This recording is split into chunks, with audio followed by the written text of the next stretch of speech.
Hi, this is Tony Ruggiero. Thanks for listening to The Tour Coach. These are the players, coaches, experts, stories, and insights from my work on the PGA Tour at my retreats or my downtown teaching center in Mobile, Alabama. My goal is to shed light and share insights from the people who I've gotten to know and meet working on the PGA Tour and teach it through my career. And I hope this helps all of us play, coach, and teach better golf. If you like what you hear, please give us a good review and take a look at our new Dew Sweepers YouTube channel or the Dew Sweeper on Instagram, where I've taken some time to share videos of help from my teachings, travels, and journeys.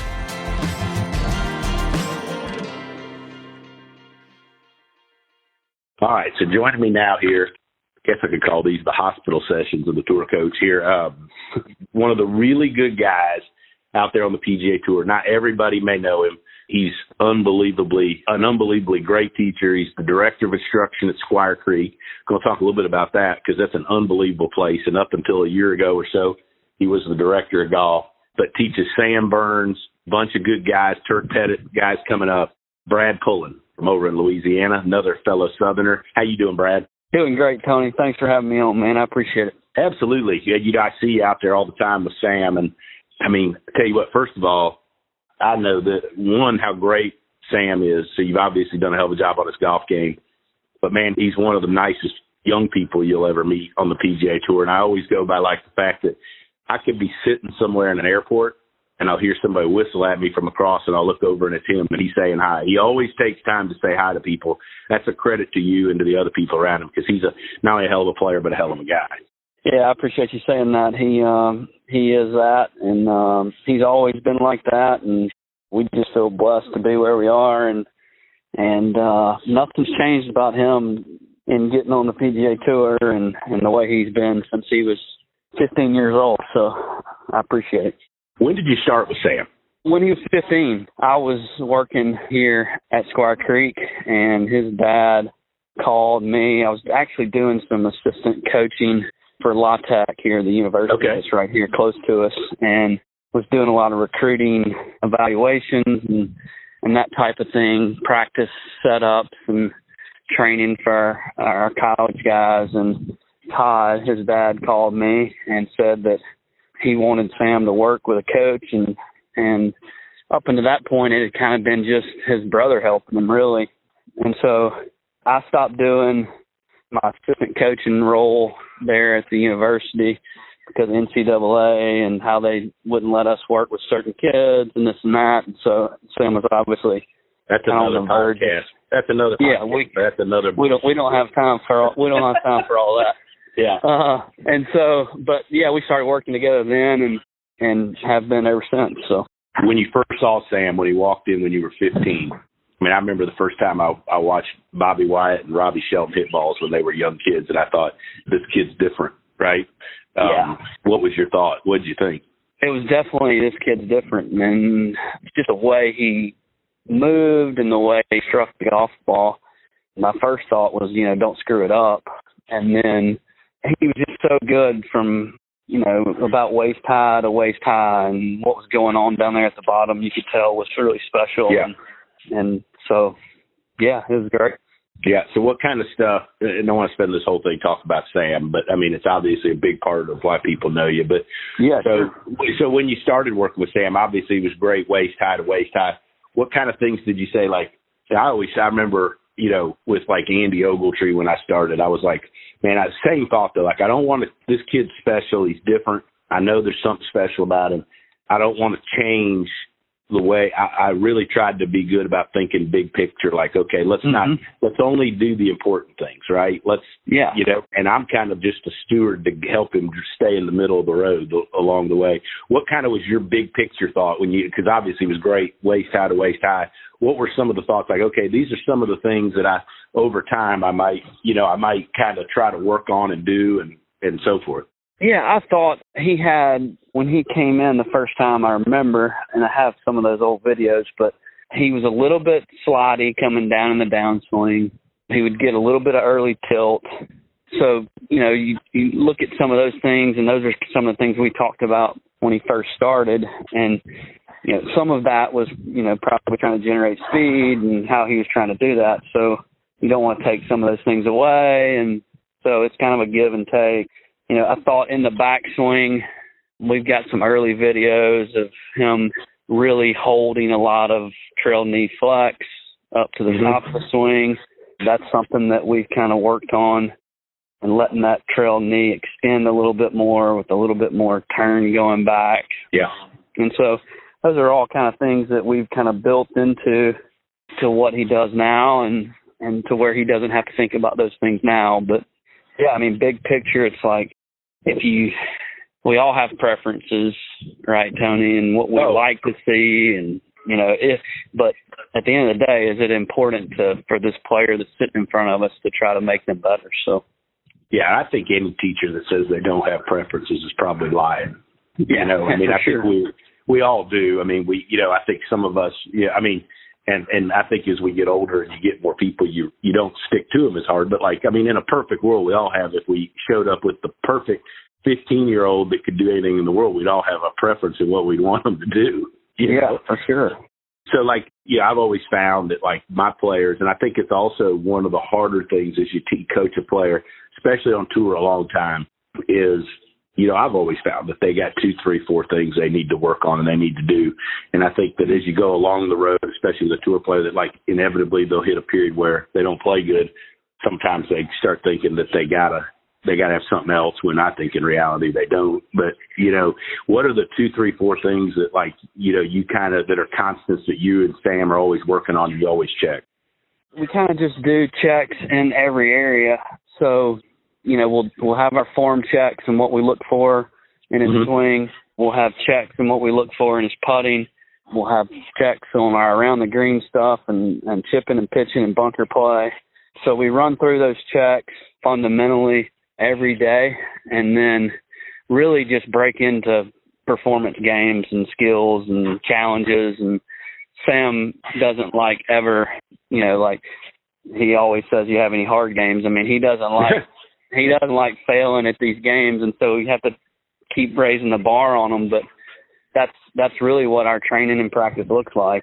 Totally random stuff, and as long as we're checking our boxes on our form and our fundamentals and what we're trying to do, then we do tons of just skill training. I think it's great because I think, you know, that takes them away from, if you don't have stuff like that, the tendency is to sit out there and to work on things that don't need to be worked on. Yeah, for sure. You chase that all the time, and he's great about that. He won't get into doing that as long as he's like, hey, do we like where this is and it looks good in the technique, then let's go play. He loves playing holes. I think there's no substitute for that. We're just not going to sit on the range until we can't hit it good and then go, oh, okay, something's wrong. So absolutely. I remember the first time I saw y'all was, I think, the U.S. Open at Oakmont. And saw him on the range there. I was there with Smiley and another LSU guy, and I remember seeing, like, I just watched him hit a few. I was walking by or something, he's hitting a few balls off the end of the range, and you're like, this kid's different. Like, you could hear it when he hit it. I mean, you knew, you know. Let's talk a little bit. We're an assistant coach there. You did some assistant coaching. You were the director of golf at Squire Creek. First of all, people that hadn't been there, I hadn't been there, but every person, teach a lot of kids, especially that go to Troy and places like that. They play up there in college. And, man, that golf course, and I hope to make it there, but I hear that place is awesome. So it had to be cool being the director of golf there and then having this come along. Yeah, I think this place is really special, and I think, you know, you kind of have to pinch yourself every time you wake up and you get to come out here, and hopefully we don't ever take it for granted, because what they've done here at this place is really awesome, and you know what they've done for the community and golf, because golf just wasn't that big here in this area. And it's small town still, but it is a world-class facility that we get to be at. So, yeah, it's a special place. Sam lives right across the street, a few doors down from where I do. And so it's a golf cart ride across the road, and it's a sweet place, man. That's another thing I think is cool is that, you know, he's obviously, he got enough money now, he can live wherever the hell he wants to live, right? I mean, but that he still likes living there. I give you a lot of credit too. I mean, obviously with the success you've had with him, I mean, you've you guys know where you're happy and love being there. And it's something I wish I would have been better at it. I mean, I thought I was one of those, heck, I'm going to go find a better place. And heck, I'm back teaching in Mobile now. I realize that isn't always the best, finding a really good place you're happy that takes good care of you. There's something to be said for that. Yeah, I appreciate that. And that's a testament to all the people that are here and our owners here at the club that we're close to, and just the environment that they've created here. It's not stuffy, it's not uppity, it's laid back, but yet you have this world-class facility, and it's just a blessing to be here. And it's and that's one thing that Sam loves about it, is the pace of it. And he knows everyone, and it's kind of a relief from the road sometimes from those for those guys. It's kind of a getaway because they can come out here and enjoy being out here and what they're doing. So you were the director of golf up until about a year ago, and then you transitioned to being the director of instruction for the last year. There's a lot of other golf professionals that listen to this, and I think lots of folks go through that where they're a golf professional at a place and they're trying to decide, hey, when's the right time to just teach? How did that transformation go? I remember at one point I interviewed for the director of golf job at Mobile, and I didn't get it and then at the end though, I don't think I wanted it. But like I think we all go through periods of time, especially when you're great with people and you're in a great place. You're like, oh, I wouldn't mind being the director of golf here. But how did you go through that process of like saying, hell, this might be time to transition, and how did that go? I think, when I got into the golf business, I grew up around golf my whole life, and it was just kind of what I did. I knew I wanted to be a golf pro at a pretty early age, and it was, kind of my dream was to be a director of golf or head golf pro somewhere. And I got into teaching when I was in college. Obviously had no idea what I was doing, but people were asking, and so I was trying to figure out how to put $20 in my pocket. So, and I guess I really never had any dreams of being strictly a teacher. I kind of always said the opposite. Like, I don't really want to be just a teacher. But as I continued on, the demand of other people and obviously Sam, and then it kind of just evolved into that direction. And so I love the golf business part and the side of that. Obviously, there's long hours to that, and there's headaches to that and stress and all of that. And it just got to a point where I was sort of working two jobs and trying to build my teaching business, and then also trying to do the golf business side of it. It just got to be just such a challenge on our family. And so we thought about it, prayed about it for a long time, and then it was like, hey, this is the right time. And it's been so great. And just the flexibility and trying to focus on one thing has probably made me a better coach too. So yeah, I would think that especially when you face, like, you look at the club job, the demands would, like, it'd be one thing when Sam was on the Corn Ferry or playing college golf, but the demands that were, if you're going to do the job that he needs you to do and that they expect you to do now, which is travel with them a fair amount. Sure. And I know how much you're out there because shit, I see you, I'm out there too much. So it'd be impossible to probably do that. And then knowing you the little bit that I do, and then really feel like you're doing the job that you want to do back home at the club. Be impossible to do both and do them the way you want to do them. Yeah, that's truth. I mean, you want to be all in into whatever you're doing. And if one thing's suffering or both things are suffering as a result of you trying to juggle everything, then you need to pick one, and it worked out in our favor. So. Yeah, and I always tell young teachers that ask, like, when is the time? I was like, I think what you said, like, I think you keep doing everything you want to do, and then I think you'll, like, the time will be apparent to you. Like, one day you're just going to be sitting there with your wife and your family, and you go, I need to pick one, or I need to go do this, Like, I think too many people just jump in one boat real early, and like, I would do as much as you can for as long as you can, and then be like, you know what, now it's time, Yeah. And that's what I spent my time doing while I was doing all the club side of stuff. I would say this to encourage young folks too, is just, I read everything I could find, Tony. I mean, and I was told early by some really good teachers, like, don't believe everything you read, but figure out how that pushes you, how that challenges you in the way that you think. And so I would stay up late at night and and still do a lot of times, just reading and researching and everything that's available out there right now online. I mean, yeah, some of it you have to filter through it with what is good stuff or what you feel like is not. But I mean, there's so much. I mean, I know when you were younger coming up, if you wanted to learn a bunch, you had to go and spend a bunch of time with somebody face to face, which I think some of that's lost. I would love to do that, but there's so much information out there that you can learn nonstop, and that's what I did. So I've talked to people before. I think there's so much good about this phone that we're recording this on, and that, you know, the internet and the social media and the stuff you can watch. But I think it's lost. You know, I was so fortunate to work for a guy that was a great teacher, Hank Johnson, for 10 years. Yeah. And, you know, I just peed balls up for him when he had players in town. And, like, I don't think there was a substitute for sitting there just watching the golf lesson and watching his process. And then, you know, and before, you know, I'm older, so 50 now. So, but like, there wasn't all that stuff on social media. You couldn't go dial up whoever and watch it. But, you know, I would go watch guys like Rob Akins and different guys around the South teach. And I think that my advice to a bunch of young teachers would be still get your butt in a car when you can do it and go do it. Right. Yeah. I have a few that do that throughout the year. And, you know, when they first called, it was kind of like, nah, man, like, what do you don't want to come, you know, like, and now I encourage them to, like, yeah, I think that's awesome. Right.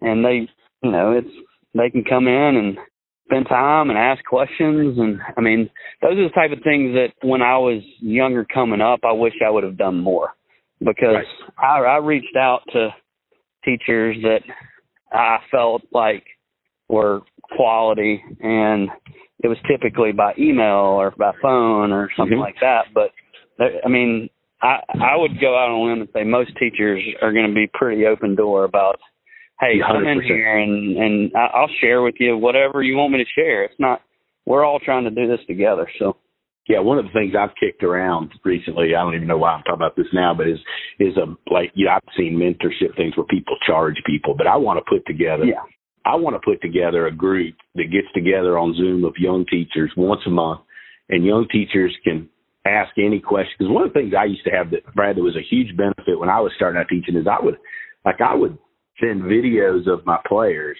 to, like, Hank, my mentor, or Wayne Flint, who's a great teacher, and I'd ask their help, you know? Yeah.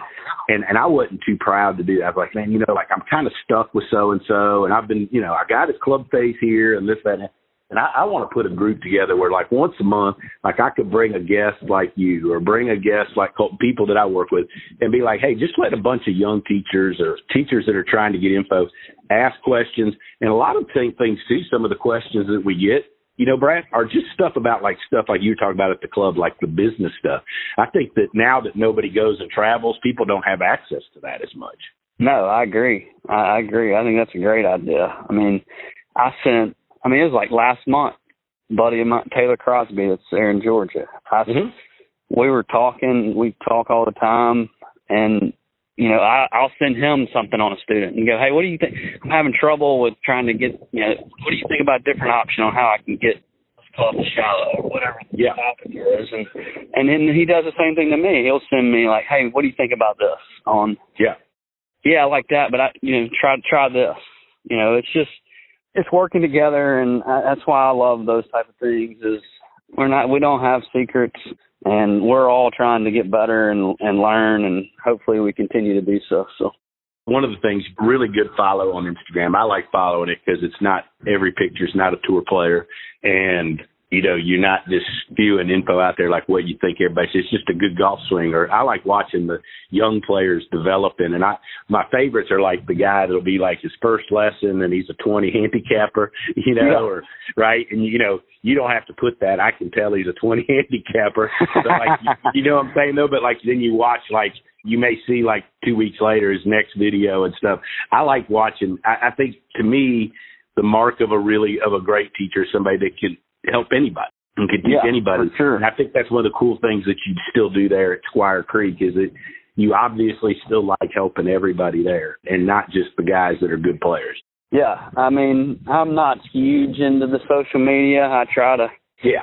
But and it's just not, like, from a content and time standpoint, I just don't put a lot of that out there. I probably should stretch myself a little bit more and put more content out, but I just enjoy putting the swings on there for the kiddos and all the coaches that are looking at them and looking at good golf swings. And I think that shows a little bit of the picture of it and kind of what we do. But, you know, as you know, there's so much more to it than that, and that's the coaching part that I love to do. So, yeah, you got a bunch of good young players coming up.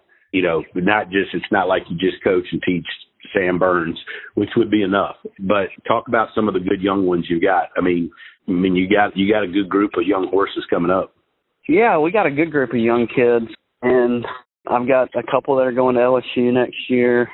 Excited about them moving on to the next level, and Turk Petit is moving here. He just turned pro this past year, so he's about to move here, and he and Sam really hit it off, and they're close, and they practice and push each other, and so that's great to have him here for both of them. And how'd you start working with Turk? Yeah, so Turk's dad was a golf pro. Okay. He retired. They grew up in Auburn, Alabama, and Matt Terry, who is the Louisiana Tech golf coach here, that was down there at Troy. You know Matt. Oh, yeah. So Matt recruited Turk when he was coming out of high school, and then Turk ended up going to Clemson. But he stayed close with Turk and his family, and so whenever Kevin, Turk's dad, was, you know, looking at retiring and moving on, he just was ready for someone else to kind of take Turk's game. Mm-hmm. And so Matt told him that he needed to come here, and so that was, I don't know, 2 or 3 years ago. And so yeah, Turk has come in, you know, several times a year, kind of throughout the last 3 years, and he's a great kiddo and just a special talent, and we think he can play great things too, man. Yeah, he can. So I think that's cool too. And you know, you mentioned he comes in a few times a year. Andy was always that way with me, like up until he turned pro and he had more time. Like I'd see him 2 times a year, 3 times a year. I didn't ever feel the need that you had to be there to see him every month, you know? Right. Like, but we had a good plan. He knew what he was working on, and he'd send videos here and there if he was struggling. But heck, he was at Georgia Tech and he was learning how to play golf, and Coach Hepler did a great job. And I mean, you know, I think it's cool that you got a guy develop so much, but like, you know, you don't, I think there's this misunderstanding that like you can't do a good job and see a guy but 2-3 times a year. But I mean, well, you can keep a guy playing, and they don't need to see you every week. You're just babysitting when you do that. Yeah, and that's what I tell guys all the time. Like when they say they need to get lessons every week, I'm like, we're just going to do the same thing over and over. Like, go work on it, and I'll see you in 3-4 weeks. Right. Or even longer. I mean, and I think that's important. You got to let the students self-coach and learn themselves too. And if you're constantly there in their ear telling them everything that they're doing wrong or telling them the way to do things full time, then they don't ever have that freedom to feel like as a player, like, oh, well, now I can learn this on my own so I can self-coach myself. We should be trying to, you know, give them all the information that they need that they can learn themselves, and then they learn it, and then they don't need you near as much. Right. You know, like Turk's very low maintenance, and Sam's very low maintenance, and that must be nice. So it is nice. Yeah. But I mean, not that there's not struggle, and not that there's always times when you're standing there and it's like, okay, we got to figure this out. But for the most part, these guys are low maintenance, and they're great players. So it makes a big difference. You know, I don't remember what coach it was at Oregon football coach, but it was when Mariota was there, and he was like, "Hey, listen, guys, the only reason why I'm standing here is up for some award or something he was getting was because of Marcus Mariota. Like, man, we look great, and we're great teachers when we have great players like Sam Burns and Turk Petit." Amen. So, Brad, awesome stuff, man. I've enjoyed getting to know you. and hanging out with you some. And I mean, you're doing an awesome job, and I appreciate you taking the time when you're home and sitting in and doing this. And hopefully we'll get to do it more and spend some more time together out there. But you're doing a hell of a job, and I appreciate you sitting in and just keep doing all the great stuff. Yeah, Tony, I appreciate the encouragement, man. I always enjoy talking to you. I remember I don't remember where that was, but we sat for a long time for a red eye. And Napa, I think, coming back. Was that Napa? Okay, good. Yeah, because I was in that wine bar. Yep, so we had that little wine bar there. So good stuff, man. I appreciate you always sharing and reaching out to us. So it's fun. Absolutely, Brad. Take care, buddy, and I'll talk to you soon. Thanks for listening to this edition of the Tour Coach. I want to take a minute and thank Cordy Walker and Golf Science Lab, as well as my sponsors Shrixon, Buick, Bushnell, and Vineyard Vines for helping make all of this possible and helping me share my insights with you. If you like what you've heard, why don't you check out more on the Dew Sweepers channel on YouTube, as well as the Dew Sweeper on Instagram, or go to dewsweepersgolf.com to find out more about my teaching, my travels, and where you can find out more about me.